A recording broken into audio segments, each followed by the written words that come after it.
নমস্কাৰ বন্ধু বান্ধৱীসকল মোৰ চেনেলৰ নতুন এটা ভিডিঅ'লৈ আপোনাক সকলোকে স্বাগতম জনাইছোঁ। আজি আমাৰ কাৰণে খুবেই এটা দুখৰ দিন, কাৰণ আজি আমাৰ মাজৰ পৰা আমাৰ শ্ৰদ্ধা দীপক শৰ্মা ডাঙৰীয়া আঁতৰি গৈছে। তেখেতৰ মৃত্যুত গভীৰ শোক প্ৰকাশ কৰিছোঁ। বহুত বেয়া লাগিছে। তেখেতৰ মৃত্যু আচলতে আমাৰ কাৰণে বহুত ক্ষতি, কিন্তু উপায় নাই। তেখেত যিহেতু বহুদিন হ'ল বেমাৰত আক্ৰান্ত হৈ আছিলে, গতিকে তেখেতৰ মৃত্যু নিশ্চিত আছিলে, আৰু গতিকে আজি তেওঁ শেষ নিশ্বাস ত্যাগ কৰিলে। গতিকে খুবেই বেয়া লাগিছে। কিন্তু এই কথাটোৰ লগতে আৰু এটা কথা আপোনালোকক ক'বলৈ বিচাৰিছোঁ যে পাই আছোঁ এইকেইদিন বা ছ'চিয়েল মিডিয়াতো গম পাইছোঁ যে 1970 পৰা 1980 চনৰ যিসকল লোক, সেইসকল লোকৰ মৃত্যু বেছি হৈছে 2025-ত। এই কথাটো কিমান দূৰ সঁচা কিমান দূৰ মিছা সেয়া বিচাৰ কৰিবলৈ নাযাওঁ, কিন্তু ভাবি চালে কিন্তু অলপ সঁচা যেনো লাগে, নহয়নে? 1970 পৰা 1980 চনৰ যিসকল ব্যক্তি, সেইসকলৰ মৃত্যুটো কিন্তু অলপ বেছিয়ে হৈছে। এইটো নহয় যে 1970 আগৰ বা 80 পিছৰ যিসকল লোক তেওঁলোকৰ মৃত্যু হোৱা নাই, কিন্তু এই সমস্যাৰ ভিতৰৰখিনি কিন্তু অলপ বেছিকৈয়ে মৃত্যু হৈছে। আৰু সংখ্যাতত্বৰ মানুহৰ প্ৰভাৱ মানুহৰ জীৱনত যে নপৰে সেইটোও নহয়, আৰু যিসকলে সংখ্যাতত্ব বিশ্বাস নকৰে সেইসকলেও জুবিনদাৰ মৃত্যুত কিন্তু ভাবিবলৈ বাধ্য হ'ল যে জুবিনদাৰ মৃত্যুৰ লগত সংখ্যাটো কেনেদৰে ইমান জড়িত হৈ আছিলে।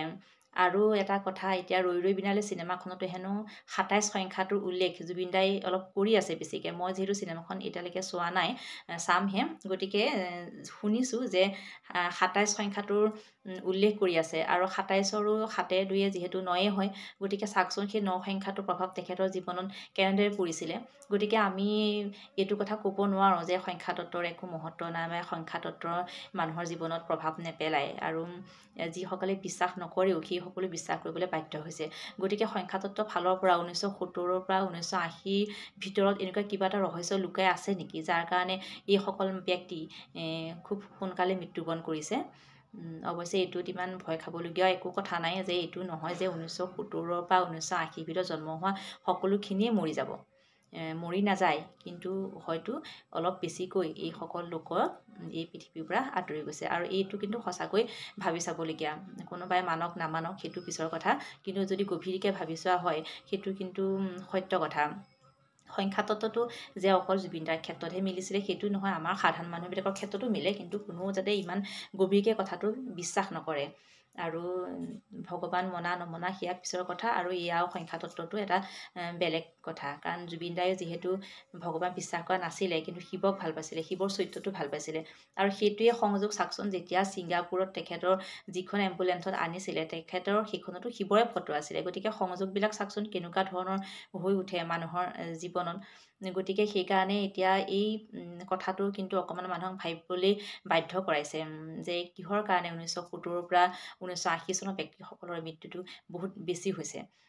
গতিকে আৰু আমাৰ মাজত আৰু এমাহ আছে, গতিকে আমি খুব সাৱধানে এইখিনি সময় পাৰ কৰিব পাৰিলেই আৰু ভাল, কাৰণ ক'ব নোৱাৰি কাৰ কি হয় কেতিয়া। গতিকে সাৱধানে থকাই ভাল।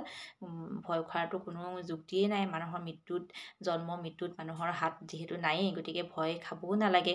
গতিকে এইটো মাত্ৰ এটা কথা যিহেতু পাইছোঁ, সেইকাৰণে মনৰ কথাখিনি এনেদৰে উল্লেখ কৰিলোঁ। কোনে কি ভাবে নাজানো বাৰু, আৰু আপোনালোকে কি ভাবে জনাবচোন। আপোনালোকে বিশ্বাস কৰেনে সংখ্যাতত্বটো বা মানুহৰ জীৱনৰ সংখ্যাৰ প্ৰভাৱটো আপোনালোকে বিশ্বাস কৰেনে বাৰু, জনাবচোন। ঠিক আছে বাৰু, এই কথাখিনি এতিয়া ইয়াতে এৰিলোঁ। বাকী ব'লক আমি কি কৰোঁ চাওঁ। এইফালে এইটো চাওক, এটা আনাৰস। আমাৰ এতিয়া মায়ে কাটি আনিছে আনাৰসটো। এইকেইদিন ইমানেই বান্দৰৰ উৎপাত হৈছে যে একো বস্তু মানে নথকা হৈছে। আমাৰ ইফালে বান্দৰ ইমান উৎপাত নাই, কিন্তু ক'ৰবাৰ পৰা এতিয়া এজাক আহিছে, আহি খুবেই উৎপাত কৰিছে। আৰু যিহেতু এতিয়া অলপ টেঙা হ'ল আনাৰসটো, গতিকে এতিয়া খোৱা নহ'ল আৰু কেঁচাই একদম এনেকৈ। সেইকাৰণে এতিয়া মায়ে জেলি বনাবলৈ প্ৰস্তুত কৰিছে। এতিয়া আনাৰসবিলাক অলপ টেঙা হয়, গতিকে খাই ভাল নালাগে। সেইকাৰণে মায়ে এনেকৈ সিজাই পেলাই জেলি বনোৱাৰ প্ৰস্তুত কৰিছে। এনেদৰে জেলি বনাই খায়েই ভাল লাগিব, যিহেতু এতিয়া টেঙা আনাৰস। সেয়াই আৰু ইফালে মই বনাই ল'লোঁ, ইফালে এটা ৰুটি আৰু একাপ গাখীৰৰ চাহ আৰু 2টা কল। যিহেতু আজি সোমবাৰ, মই ব্ৰতত আছোঁ, সেইকাৰণে ইয়াকে খাম। বাৰু ঠিক আছে, আজিলৈ আহোঁ। আৰু যদি আপোনালোকে মোৰ ভিডিঅ'টো এইখিনিলৈকে চালে আৰু কথাখিনিৰ লগত যদি একমত, তেতিয়াহ'লে চেনেলটো ছাবস্ক্ৰাইব কৰিব বুলি আশা কৰিলোঁ।